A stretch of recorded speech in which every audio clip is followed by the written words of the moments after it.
Bismillahirrahmanirrahim. Assalamualaikum warahmatullahi wabarakatuh.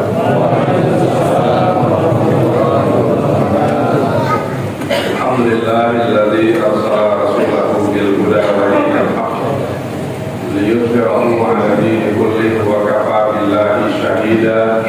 Asyhadu an la ilaha illallah wahdahu la syarika lah wa asyhadu anna Muhammadan abduhu wa rasuluh la nabiyya ba'da amma ba'd.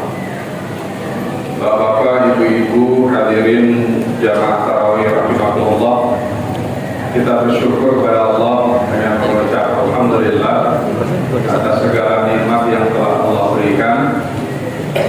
Salam dan salawat semoga selalu terlimpah kepada Nabi kita Muhammad Rasulullah sallallahu alaihi wasallam. Jamaah rahimakumullah, hari ini tanggal 28 Maret kita sudah menyelesaikan shaum hari ke-28, dan berarti kita membaca Al-Qur'annya juga sudah masuk juz ke-28. Gitu Pak? Sudah masuk juz ke-28. Ada jamaah yang bilang, Ustaz, saya belum juz 28, gimana nih Ustaz? Baru juz 1, juz 2 nggak kelar-kelar. Saya katakan, rugi Pak kalau bulan Ramadan ini kita tidak fokus beribadah. Rugi. Kenapa? Karena datangnya Ramadan itu cuma setahun sekali. Rugi. Nanti 2026 lagi baru datang. Kalau Allah kasih kita umur, kalau Allah kasih kita kesempatan, 2024 Ramadan tahun lalu saya masih ketemu ayah saya Pak, diskusi ilmu. Kebetulan ayah saya juga dosen. Ramadan 2025 ini gak ketemu lagi Pak. Sudah innalillahi wa inna ilaihi raji'un. Nah begitu pula kita. Makanya kalau kita komitmen dari awal Ramadan, fokus ibadah, memperbanyak ibadah, pahala kita kumpulkan, maka insya Allah kita akan menikmati nanti Idul Fitrinya dengan kebahagiaan dan ketenangan. Jadi orang yang merayakan Idul Fitri itu adalah orang-orang yang puasa di bulan Ramadan, orang-orang yang membaca Al-Quran selesai khatam, orang-orang yang tarawihnya khatam. Itu orang-orang yang merayakan Idul Fitri. Sementara yang merayakan Lebaran, boleh yang nggak sholat silakan, orang Islam nggak puasa silakan, Lebaran nggak Lebaran, bukan Idul Fitri. Kalau Lebaran siapa aja boleh merayakan, tapi Idul Fitri khusus orang-orang yang beribadah tekun di bulan suci Ramadan. Nah, bedanya di situ Pak. Bedanya di situ. Jadi siapa aja terserah. Mau Lebaran, ente nggak pernah sholat, ente nggak pernah ke masjid, ente nggak pernah puasa, terus ente ikut Lebaran, silakan. Tapi orang-orang yang mendapatkan kemenangan adalah orang-orang yang shaumnya full di Ramadan, bacaan Qur'annya full, tarawihnya full, semuanya full. Makanya kita walitukabbirullah ala ma hadakum. Kita bertakbir mengumandangkan kalimat-kalimat Allah. Jamaah tarawih rahimakumullah, yang kedua yang perlu kita renungkan, yang perlu kita kaji adalah ibadah yang kita kerjakan selama ini tujuannya apa? Agar supaya kita menjadi apa? Jawabannya pasti Al-Baqarah 183, la'allakum tattaqun. Mudah-mudahan kita menjadi orang yang bertakwa. Nah, bertakwa itu apa? Bertakwa itu secara sederhana Pak, takut sama Allah. Dah, itu aja. Takut sama Allah. Kenapa kita takut sama Allah? Kalau kita takut sama Allah, maka kita melaksanakan segala perintah Allah dan menjauh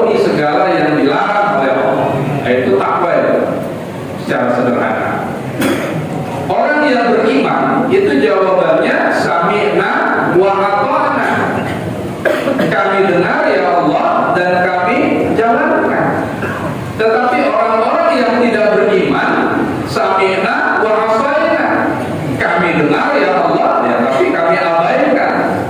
Dia tahu perintah puasa di Quran ada. Orang Islam begitu Pak, dia tahu puasa itu harus. Dia tahu baca Quran dan lain sebagainya. Orang Islam begitu Pak. Makanya yang dipanggil oleh Allah orang beriman dalam Al-Baqarah 183, bukan orang Islam, orang beriman. Nah kita ini jamaah sekalian orang-orang beriman yang ingin mendapatkan predikat takwa. Takwa itu kata Allah, inna akramakum indallahi atqakum. Sesungguhnya orang yang paling mulia di sisi Allah adalah orang bertakwa. Nah, jadi kita ini Pak berharap ingin menjadi orang bertakwa. Nah, bisa nggak kita menjadi orang bertakwa? Harusnya bisa. Bagaimana caranya menjadi orang bertakwa? Bapak Ibu, orang bertakwa itu harus bersih hatinya, Pak. Harus bersih. Sama halnya kayak sholat. Sholat itu kan kata Allah, inna sholata tanha 'anil fahsya'i wal munkar. Sholat itu harus bisa mencegah seseorang dari perbuatan keji dan munkar. Fahsya itu apa Pak? Fahsya itu yang merusak diri, itu fahsya itu. Jadi kalau orang sudah sholat, buang jauh-jauh perbuatan yang merusak diri. Apa itu perbuatan yang merusak diri? Perbuatan yang merusak diri itu Bapak Ibu, iri hati, dengki, sombong, takabur, ujub, jaim apa? Jaga image. Saya punya jabatan, ente nomor gue duluan kok. Gue gak bakalan nomor dulu sebelum dulu nomor gue duluan. Jaim, merasa dirinya terhormat. Tuh, itu fahsya itu Pak. Ujub, merasa dirinya paling hebat. Orang beriman, orang yang sholat harus selesai yang kayak begitu-gitu dibuang. Buang jauh-jauh, buang ke Kalimayoran gitu. Buang. Kenapa? Orang beriman, orang bertakwa, karena fahsya. Mungkar itu apa? Mungkar itu perbuatan yang merusak orang banyak. Nah, jadi puasa kita, ibadah kita di bulan Ramadan ini apa? Perbuatan tadi harus hilang, Pak. Orang bertakwa itu adalah orang-orang yang hatinya bersih. Tidak boleh ada sifat iri hati, dengki. Kan ada hadis Nabi itu. Orang yang punya sifat iri hati, dengki akan memakan kebaikan yang kita kerjakan sebagaimana api memakan kayu bakar. Sama tetangga iri, tetangga beli mobil baru, paling juga kredit. Biarin aja, gak usah iri. Tetangga dapat nikmat, alhamdulillah, gak usah diiri. Bininya dua, gitu orang iri juga. Bilang aja, pengennya apa? Jadi gak usah iri. Hasad itu namanya, biarin aja. Alhamdulillah tetangga kita nikmatnya lebih, beli mobil baru, beli serba baru, alhamdulillah. Itu gak boleh iri Pak. Dengki, sama itu dengki, iri hati, sombong. Quran kan bilang wala tusaqir raddaka linnas wala tamshi fil ardi marah. Jangan kamu berjalan di muka bumi ini dengan sombong. Sombong jauh tua. Gua tahu gua siapa. Akamsi, anak kampung sini. Wah, kadang-kadang orang begitu Pak. Gue ini akamsi, anak kampung sini. Jangan itu sombong.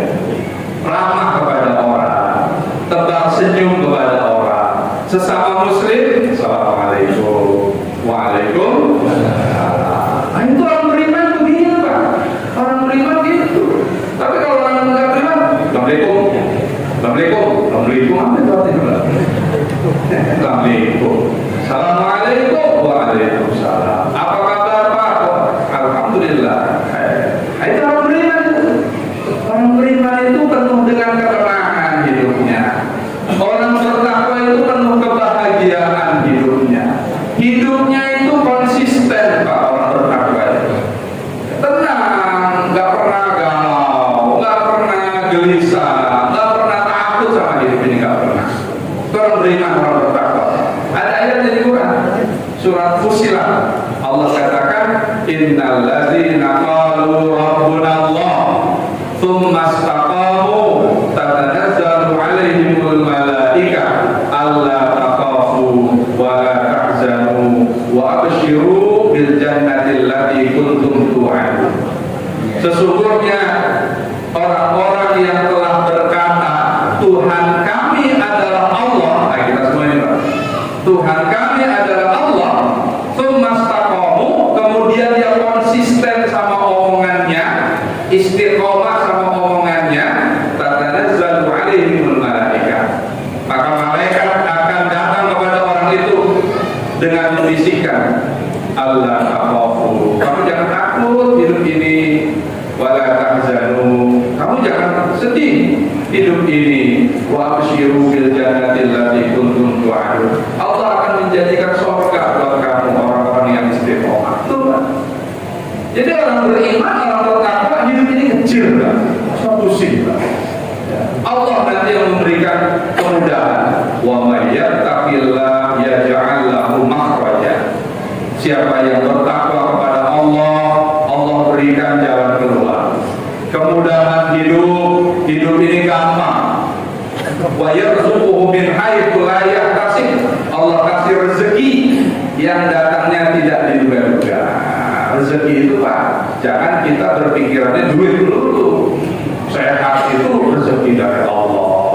Kita punya keluarga, punya istri, punya anak, punya menantu, punya cucu, sehat walafiat, nggak ada yang kena narkoba, itu rezeki itu. Nggak ada yang urusan sama polisi, punya keluarga, itu rezeki itu dari Allah. Tapi kalau ada masalah keluarga seperti itu ujian. Allah berikan ujian. Wa nabluukum bisyarri wal khairi fitnah. Kami uji kalian, kata Allah, dengan ujian yang enak dan yang tidak enak. Nah, itu salah satu ujian yang tidak enak seperti itu. Nah, jadi jamaah sekalian, ini penting supaya kita beribadah ini di bulan Ramadan, detik-detik terakhir, tinggal 3 hari lagi ya Pak. Muhammadiyah kan sudah memutuskan Lebaran Idul Fitri 31 Maret. Pimpinan pusat Muhammadiyah sudah memutuskan itu 31 Maret. Pemerintah nunggu sidang isbat, sidang penetapan. Konon kabarnya besok 29 Maret. Nah, kalau saya renung-renung, waduh, kalau 29 Maret bisa beda nih, ya kan? Biasanya. Tapi mudah-mudahan bersamaan. Kita tunggu saja nanti kapan Idul Fitrinya yang akan ditetapkan oleh pemerintah. Nah, kita tinggal sisa-sisa terakhir melaksanakan ibadah-ibadah ini. Apakah dosa kita diampuni sama Allah? Insya Allah Allah ampuni, karena ada hadis Nabi yang menyebutkan man shoma ramadhana imanan wa ihtisaban ghufira lahu ma taqaddama min dzambi. Siapa yang berpuasa di bulan Ramadan, maka Allah ampuni dosa-dosanya yang telah lewat. Dosanya yang dosa sama Allah ya Pak, dosa sama manusia selesaikan. Masalah apa? Utang piutang. Memang Pak, kalau masalah utang piutang itu pelik. Teman saya Pak utang 3 juta, janjinya Ustaz Shoki nanti saya bayar pas dapat THR. Pas dapat THR saya tagih dong, janji ente mana bayar utang. Aduh Ustaz, begini. Alasan aja loh jadi orang. Jadi kalau bayar utang itu susah. Tapi kalau pinjemnya mengeluh-ngeluh, ngemis-ngemis, giliran bayarnya yo.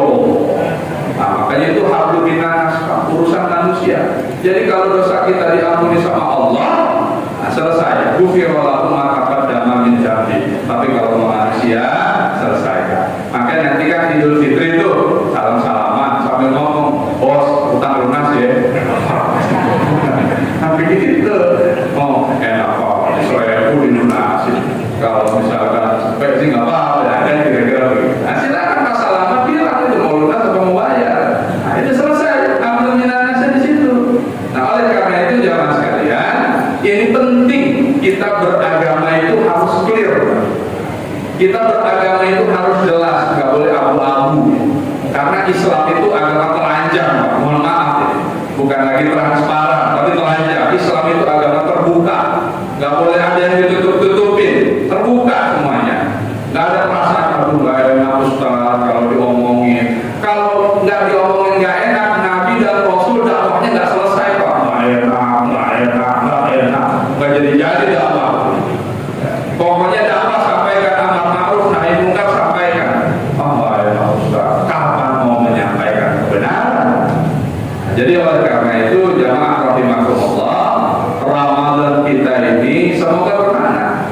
mengampuni segala dosa dan kesalahan kita oleh Allah Azza wa Jalla. Yang kedua, kita menjadi orang-orang yang bertakwa. Karena takwa itu di mana saja, Pak. Karena Nabi yang mengatakan, ittaqillaha haitsu ma kunta. Bertakwalah kamu kepada Allah di mana saja, kapan saja. Ini mau mudik nih, Pak. Pulang mudik bawa mobil pribadi. Pas sampai tol Cipali macet, ya Allah. Astagfirullahaladzim. Sabar, Pak. Kan bertakwa di mana saja. Astagfirullah. Macet bisa 4 jam di Cipali nih, kira-kira kan begitu, Pak. Astagfirullahaladzim. Nah, kita berzikir supaya sabar. Makanya kalau lagi bawa mobil, Pak, puter itu kaset pengajian, murotal Quran yang 30 juz itu kan ada tuh sekarang pakai flash disk di tip mobil, pasang supaya tenang perjalanan mudik kita. Jakarta, Jawa Tengah, atau Jawa Timur, wah selesai 30 juz ya kan, baca Quran. Kita sambil nyetir kan sambil mendengarkan ayat suci Al-Quran. Saya tahu sambil menghafal Al-Quran supaya bertakwa kepada Allah di mana saja. Jangan di setel dangdutan, mudik setelnya dangdutan. Bagaimana mau bertakwa kepada Allah? Yang ada nyanyi teriak-teriak dangdutan. Jangan seperti itu. Nah, bertakwa kepada Allah di mana saja, di kantor kita bertakwa kepada Allah. Tidak melakukan penyimpangan, tidak melakukan manipulasi, korupsi dan sebagainya. Kita bertakwa kepada Allah. Di jalan bertakwa kepada Allah, di keluarga bertakwa kepada Allah. Kata bininya, bapak pelit dari orang tak beriman, ngasih duit sama bini sedikit-sedikit, bakil bapak tak beriman. Boleh katanya begitu, Pak. Kata bapaknya lagi ke bininya, ibu juga gak beriman, cerewet dulu kalau ngomong ngoceh, udah kayak mercon. Akhirnya jangan sampai terjadi seperti itu. Orang beriman itu tidak boleh bakil sama keluarga.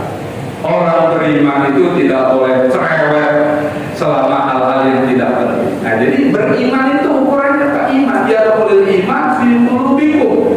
Iman itu harus melesat di dalam hati kita. Iman itulah yang akan membahagiakan kita. Nah, untuk menjadi orang bertakwa, iman kita harus punya. Kemudian ilmu juga kita harus punya. Ilmu apa yang harus kita punya?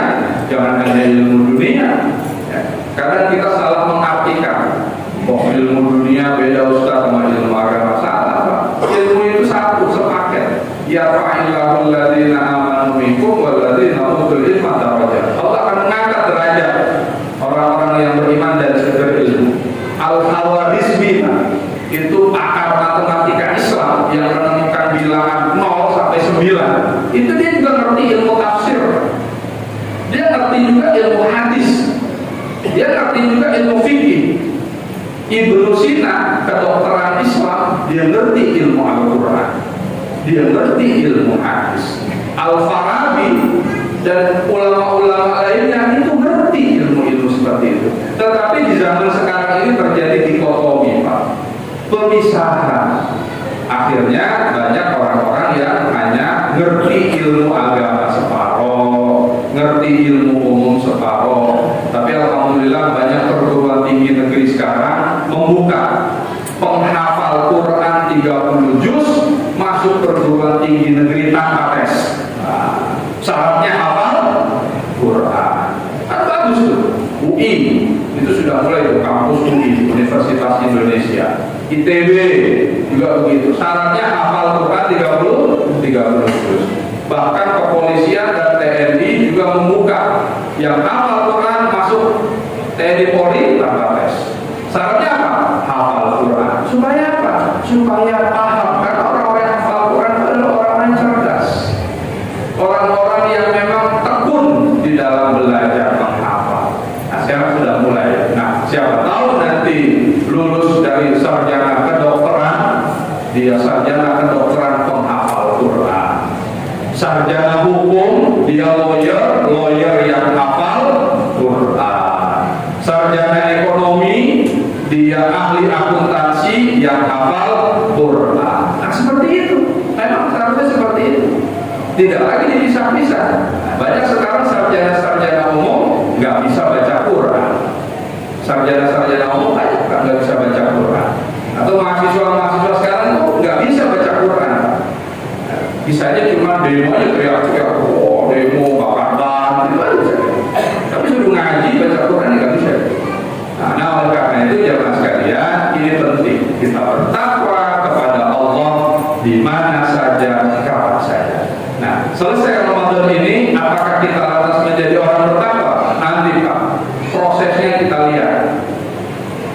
bulan Syawal, di bulan Zulqa'dah, di bulan Zulhijjah. Nah, itu prosesnya.